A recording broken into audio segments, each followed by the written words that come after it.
করব চাউমিন চাট। তো তার জন্য দেখো চাউমিনগুলোকে সিদ্ধ করে নিয়েছি আর একটা চা ছাঁকনির মধ্যে এইভাবে চাউমিনটাকে বেশ ভালোভাবে প্রেস করে নিয়েছি একটা বাটি শেপের। দেন দেখো প্যানে তেল গরম করে নিয়েছি আর এর মধ্যেই ছাঁকনিটাকে বসিয়ে দিয়েছি।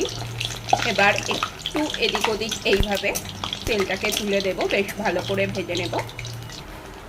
একটা দেখো হচ্ছে ফ্রাই আর একটাকে আমি গ্লাসের এরকম পিছনের দিকটা বেশ ভালো করে কভার করে নিয়েছি। এবার এটাও বসিয়ে এইভাবে ঘুরিয়ে ঘুরিয়ে এটাকে ফ্রাই করে নেব।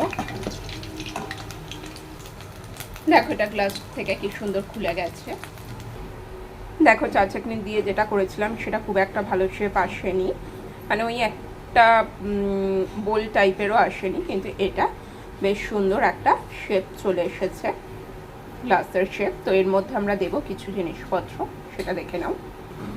দিয়ে দিয়েছি একটু আলু চাট, এখানে আলু সিদ্ধ করে নিয়ে তার মধ্যে ভাজা মশলা মানে শুকনো লঙ্কা, ধনে, গোটা ধনে আর গোটা জিরে শুকনো খোলায় ভেজে গুঁড়ো করে নেওয়া, নুন, গোলমরিচ গুঁড়ো আর লেবু দেওয়া আছে। দিয়ে দিলাম এখানে টক দই, দিয়ে দিচ্ছি একটু চিলি টমেটো সস,